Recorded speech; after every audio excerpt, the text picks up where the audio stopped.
తగిలే రాళ్ళని పునాది చేసి ఎదగాలని, తరిమే వాళ్ళని హితులుగా తలచి ముందుకెళ్ళాలని,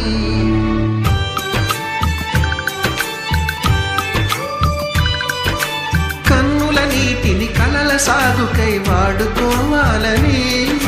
కాచే నిప్పుని ప్రమిదగా మలచి కాంతి పంచాలని, గుండెతో ధైర్యం చెప్పెను, చూపుతో మార్గం చెప్పెను, అడుగుతో గమ్యం చెప్పెను, నేనున్నానని నీకేం కాదని, నిన్నటి రాతని మార్చేస్తానని.